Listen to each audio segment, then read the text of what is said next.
Mishe Thua me Nedin dhe Joridën.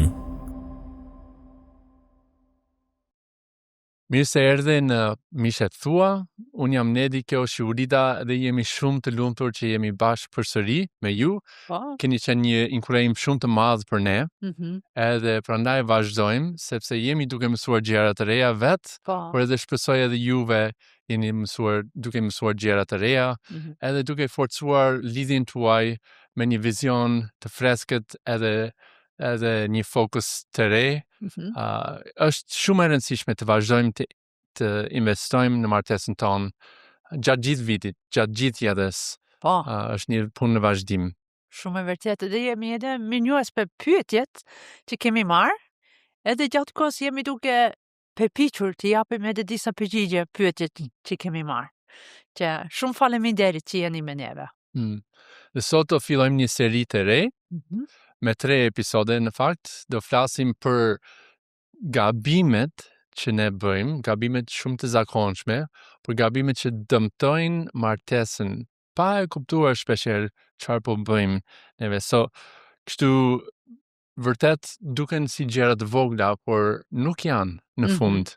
Po, që ti je duke thënë që edhe neve bëjmë gabime? Po, fatkeqësisht po.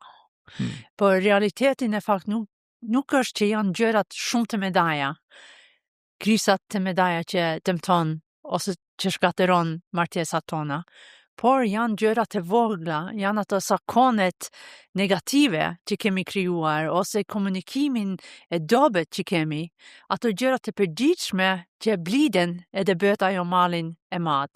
Kjo janë ato gjërat që prishin marrëdhënien tonë, edhe për këto duam të flasim sot. Dhe Bibla na sfidon tek Kantiku i Kantikujve, thot atje, i zini dhelprat e vogla që dëmtojnë vreshtat. Ne duam të i kapim ato edhe ti Hedhim poshtë. Hedhim jashtë, sepse realitetin është që edhe neve kemi lejuar dhelprat në marrëdhënien tonë, në martesën tonë, edhe kanë bërë goxha dëmtime derisa të kemi kapur. Mund të jenë gjërat shumë të vogla, ja, një keq kuptim, që me vërtet e dëmton dashurinë që kemi me njëri tjetrin, sepse po mërësitë më shumë që them e byll zemrën për ty. Po, edhe sot të flasim për 5 nga ato dhelprat dinake që t'i heqim, edhe të korrigjojmë të zvendësojmë me gjëra pozitive në martesën tonë. Kështu të hymë direkt në temë. Po. Çfarë janë ato dhelprat, ato gabimet që bëjmë zakonisht edhe nuk e kuptojmë. Një gjë e parë është mungesa e kuriozitetit ndaj partnerit. Dhe mund të çfarë do të thuash me këtë? Një nga gabimet më të zakonshme që ne bëjmë është kur ndalojmë se qenoj kurioz për partnerin. Ndalojmë të mësuarit për partnerit. Në fillim të martesës tonë, isha edhe fillim të lidhjes tonë, isha shumë kurioz për ty. Jorida ishte shumë interesante për mua, shumë ndryshe nga unë. Kishte diçka që thash, kjo më pëlqen, kjo më tërheq. Edhe bëra shumë pyetje, kisha shumë pyetje për jetën e saj, për interesat e saj, motivet e saj, edhe historitë e saj, bëra shumë pyetje. Edhe me pëlqeve që ti bëre pyetje në fakt. Kjo ishte bukur, sepse unë jofin me mirë për shkak që ti me pyetje, apo jo? Po, por me kohë ndoshta mendova kam mësuar mjaft tani, e di gjithçka rreth Joridës, edhe e di çfarë mendon, si do të reagoj, edhe atë kurioziteti zbehet një çik. Por kjo është gabim. Po. Se kjo ka shumë për të mësuar, edhe tani pas 30 vjetësh, unë kam shumë për të mësuar aty. Ka akoma sekrete brenda meja, apo jo? Por një gjë tjetër që po dod kur ne nuk jemi me kurioz është që ne fillojmë të hamendësojmë. Sepse po mendojmë që për shkak që unë e di, unë e njoh Nedin, ashtu është Nedi. Edhe këto hamendësimet nuk janë të mira, nuk janë bekim në marrëdhënien tonë. Në fakt, një shembull konkrete mund të jetë që ti vjen në shtëpi një ditë, je lodhur, je shtër lodhur, sepse ke patur disa takime edhe je mërzitur ose do shta je vetëm e lodhur. Edhe mendjen e ke do shta akoma tek takimi që ishte. Edhe kur Nedi vjen në shtëpi me duket si është shumë ftohtë. Nuk me përshëndes, është i ftohtë prap. Ja, mendimet e mia fillojnë te regjistrimet e mia. Por nëse unë do t'i kisha kuptuar që Nedi vetëm është i lodhur edhe do shta ti ke hargjuar gjithë fjalët e tua me bisedat që ke patur, nuk ke me mua. Kjo do të me ndihmonte. Në fakt, unë mendoj donjëherë që unë mund të kem një master ose doktoratur në fushën e hamendësimit. Është fusha ime e fort, por nuk është një fush që dërton marrëdhënien tonë. Shumë herë unë mund të mendoj, ja, ashtu është ai. Ashtu vepron gjithmonë. Ose ai nuk është interesuar me. Nuk është e vërtet. Nuk është e vërtet, edhe hamendësimet në fakt krijon historitë në mendjet tona që nuk janë basuar tek e vërtetën, edhe kjo e bën dëmb marrëdhënies tonë. Edhe krijon shumë telashe. Po. Krijon shumë telashe edhe Po. Por Bibla thot tek fjalët e urta, thot kush jep përgjigje për një çështje para se të ketë dëgjuar, tregon marrëzinë e tij për turp të vet. Sa herë që jam treguar i marr në marrëdhënien tonë. Nuk kam dëgjuar, kam dhënë përgjigje shumë shpejt. Ups. Po. Edhe unë gjithashtu, edhe me vjen keq për këto, sepse në fakt kurioziteti që kemi për njëri tjetrin është akoma si një shenjë dashurie, sepse jam akoma kurioz, jam akoma interesuar për ty. Nuk kam mbaruar studimet me ty. Edhe është e rëndësishme, e ndihmon marrëdhënien tonë kur kam pyetje, mendoj unë. Tani mund të jetë gjëra shumë të thjeshta. Unë mund të them, si dihesh ti sot? Si reagove ti kur ti të gjova ato historinë që ishim duke të gjuar? Vetëm të gërmojmë pak tek njëri tjetrin. Kjo tregon interes, apo jo? Me pyetet që ne bëjmë njëri tjetrin, do shte mund të hapim semrin, kurse me hamendësimet jemi duke mbyllur semrin për njëri tjetrin. E vërtet. E vërtet. Unë shikoj martesa si një shkollë, në fakt. Edhe shkolla kërkon punë. Është një shkollë që nuk mbaron kur. Do shta kam bërë filloren. Do shta kam bërë të mesmen, por sfida është të vazhdojmë. Të bëjmë edhe një master, të bëjmë edhe një doktoratur për studimet e juridis. Edhe ka shumë thesar brenda saj që unë dua të zbuloj, gjëra që dua të mësoj. Ka shumë histori që duhet të dëgjoj. Edhe kjo është gjë e bukur, edhe është gjë që zgjat gjithë jetës, por duhet të dedikohem, duhet të vëzhgoj asaj, duhet të dëgjoj edhe të vlerësoj ato gjëra, duhet të bëj pyetje. Po, me pëlqen pyetje. Duhet të bëj edhe një ekskursion her pas herë. Ne kemi bërë ekskursion së bashku, kam shkuar tek ishulli yt, te Trena. Është fshat shumë i vogël, shumë në fund të botës, vërtet. Në fund të botës, por kam mësuar ka shumë për juridën duke shkuar tek vendlindja e saj. Po, sepse ke kuptuar pse jurida është aq e çuditshme.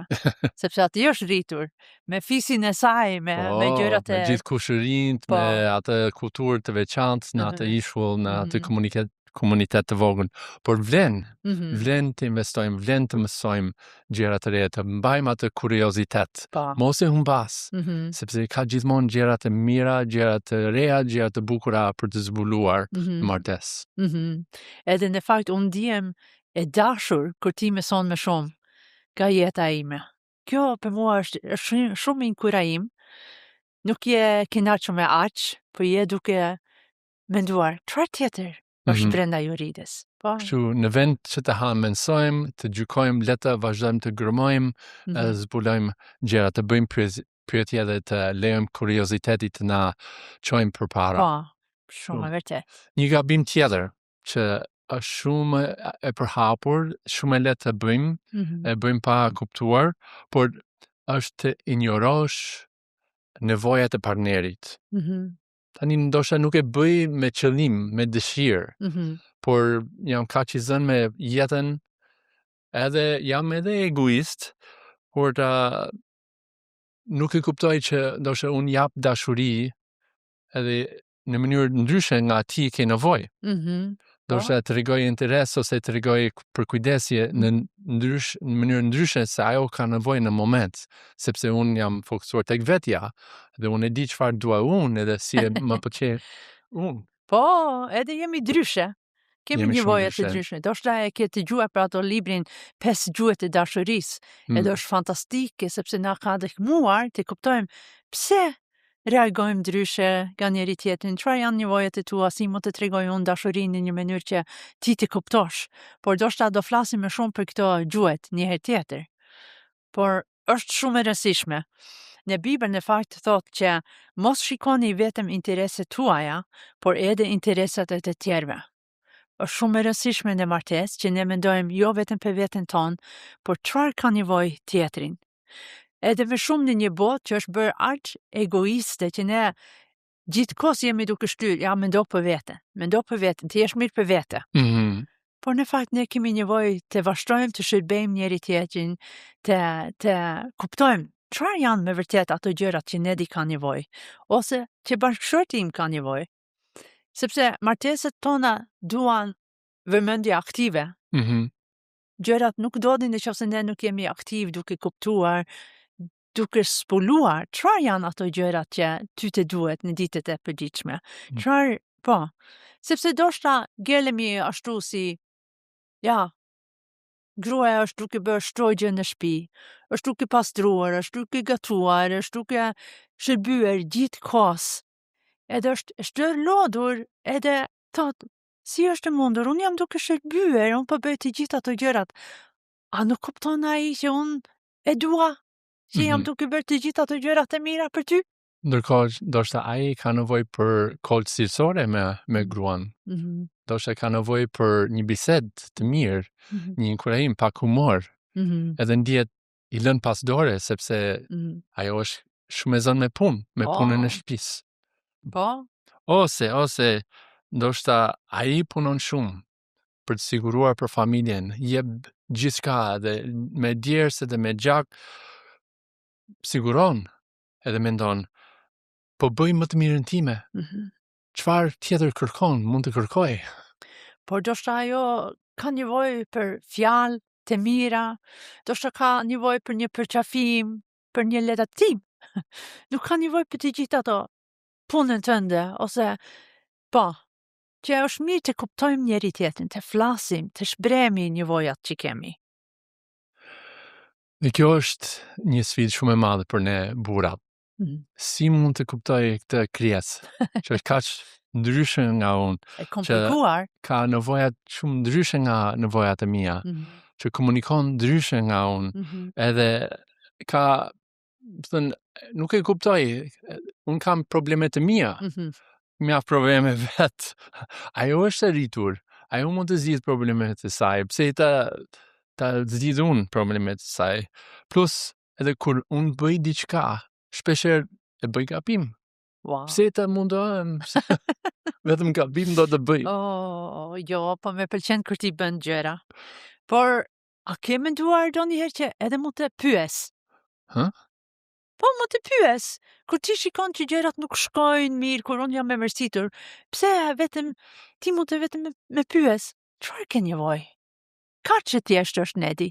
Nuk është një shkencë e madhe, vetëm një pyetje të thjeshtë, edhe ndoshta gjërat mund të rregullohet. Për çfarë ke nevojë? Provoj. Dashuria nuk është vetëm çfarë jap unë, por si e përjeton tjetri. Gjithashtu. Dhe më thënë të pyes çfarë e lodh partnerin tim. Po. Çfarë e gëzon atë? Për çfarë ka nevojë? Si mund të mbështes atë? Kjo është një pyetje që mund të bëj vetes, edhe të bëj partnerit tim, që të mund të kujdesem në mënyrë që ajo ka nevojë për nevojat e saj, jo vetëm për nevojat e mia. Pyetje, mos injoro nevojat e partnerit. Po. Kaq e thjesht. Po. Pyetje. Çfarë ke nevojë? Ta them Kaq pastaj. është. Po, shumë mirë. Kur shkojmë në shtëpi, do marr një listë gjatë. Apo jo. Po, tani një gjë tjetër është mungesa e check-ineve që bëjmë. Do shta ti thot çfarë është kjo? Por në fakt ne të gjithë flasim shumë. Flasim për faturat, flasim për fëmijët, flasim për prindërit, për familjen e gjërë, edhe do njerë hajrojmë të flasim për semrat e njeri tjetrin. Çfarë ke në semër? Kjo është shumë e rëndësishme. Se jeta reale është normale të flasim për fëmijët, për çfarë duhet blerë nesër, për punën, për problemet, kush do shkojë tek prindrit, por mund të kaloj muaj të tërë pa pyetur si e me vërtet. Si shkon? Po. Është një pyetje e thjeshtë, por jemi kaq të zënë me punën e jetës që nuk kemi një check-in të bëjmë atë kontroll. Si jemi ne? Si je ti? Po. Çfarë janë hapat që duhet marrim? Si të lidhemi ne të dy, si të bëjmë një muhabet bashk. Jam duke mësuar që kur ti thua, Nedi, duhet flas me ty kur të vish nga takimi, ose kur të vish në shtëpi. Çfarë ke bërë, Nedi? Nuk është një pyetje ose një diçka që ajo më theret në një mbledhje kritike, si që ishte në kohën e monizmit.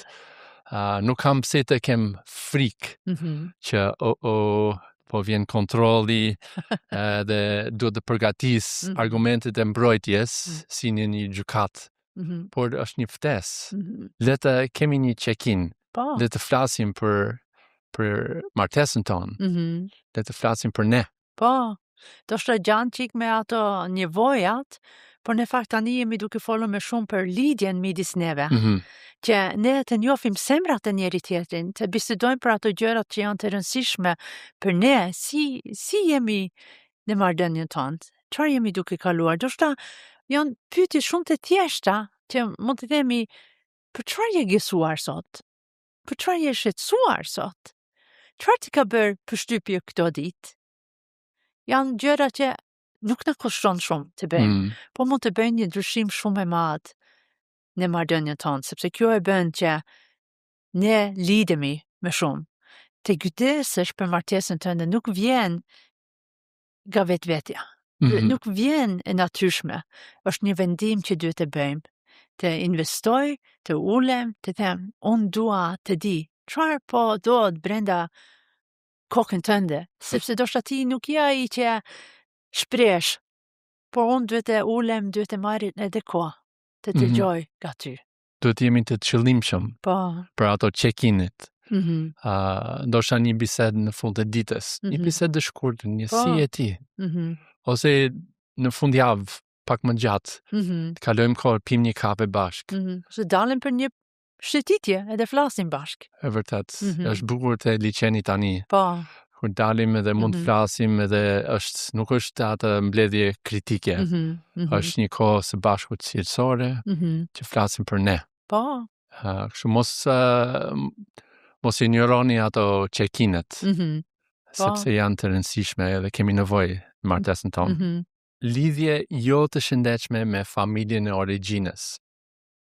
Kjo është një temë shumë e nxehtë. Po. Shumë e nxehtë, por shumë reale në kulturën shqiptare. Sepse familja është një bekim i madh, por Bibla vendos një rend të ri kur fillon një martesë. Edhe çfarë është ky rend, edhe si mund të jetojmë së bashku pa qenë nën kontrollit jo të shëndetshme të familjes tonë. Tek Zana Fila 2:24 thuhet, buri do të lërë baban në nënën e tij dhe do të bashkohet me gruan e tij. Pse? Pa i lënë mamit dhe babit, pa i lënë familjes, nuk mund të jesh plotësisht i bashkuar me gruan ose me burin tënd. Kështu duhet të lësh diçka që të bashkosh me diçka. Mhm. Edhe kjo është me martesë. Po. Kështu është kemi thënë të dua mami, babi, miru bafshim sepse kemi formuar një familje të re. Mhm. Po, edhe kjo na sfidon, sepse patjetër ne e duam prindrit tanë, ne e duam inputin atyre, ne duam marrëdhënie, nuk jemi duke thënë që duhet të braktisesh, por është kush ka prioritetin në marrëdhënien tonë. Në Po, fakt, nuk është që harrojmë Jo. ata. as, Nuk është që po. themi nuk keni më vlerë për ne nuk ju duam, Mhm. por prioriteti i ri është familja jonë. Mhm. Edhe është shumë e vështirë, Mhm. por edhe shumë e rëndësishme Po, që të kemi një martesë të fortë. po. Është shumë e rëndësishme. E dua shumë mamin.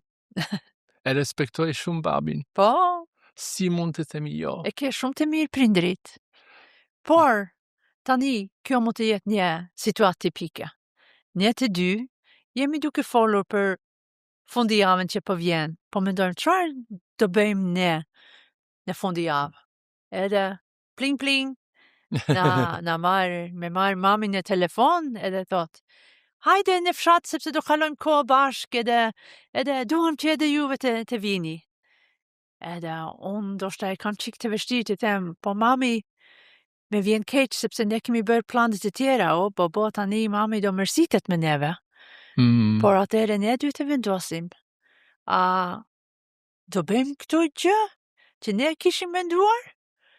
Apo do shkojmë me dëshirën e mamit? Patjetër dëshira e mamit nuk është e keq, por donjëherë duhet të themi me vjen keq, por këto fundijavë ne do shkojmë do bëjmë një gjë tjetër.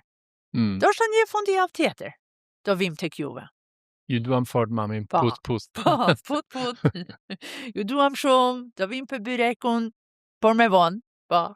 Ose një mënyrë tjetër që kjo shfaqet, kjo influenca ose lidhje jo shëndetshme mund të jenë krahasime. Mhm. Ja, ju lidha, shiko si e bën mamaja ime. Mhm. Shiko sa e mirë e bën. Po, edhe si di e mund pastaj? Jo aq mirë, sepse e di që mami Po s'ka si byrekun e mamit, Jo, shiko. e di, po jam duke mësuar edhe unë. Që, Po. po. Ja, duhet të jemi qik të kujdeshme me këto gjërat, apo jo. Martesa ka nevojë për kofi të shëndetshme. Po, për ndryshe ngelemi si rendi dytë, më thënë, i dytja, kurse martesa duhet të jetë prioritet. Është balancë e vështirë, por është e rëndësishme. Martesa ka nevojë për, si që tha Juli, kofi të shëndetshme, jo për distancë, por prioritetet e reja. Edhe ne duhet të flasim bashkë për këtë me njëri tjetrin. Se si mund t'i duam edhe t'i nderojmë prindrit, por në të njëjtën kohë të mos të kontrollohemi nga ata. Të mos të manipulohemi nga ata. I duam shumë, por ku është balanca? Duhet të flasim bashkë për këtë gjë, të evitojmë edhe të heqim atë dhelpër që mund të na ndajë nga njëri tjetrin. Po, sepse realitetin është që edhe kjo mund të prishë edhe marrëdhënien që kemi me prindrit. Për shkak që gjithmonë themi, bo, tani me merë, bo. Jo, për të kemi një komunikim e hapur edhe me prindrit tanë, të bëjmë shumë të qartë që tani ne kemi dalë, ne të dy, edhe ne do vazhdojmë jetën tonë, por ju duam shumë, edhe duam bashkëpunim, por ne do vendosim shumë i të e gjërave. Në fakt, besnikëria kryesore duhet të jetë midis neve. Jo me babin dhe mamin. Një martesë e fortë krijon një familje e re.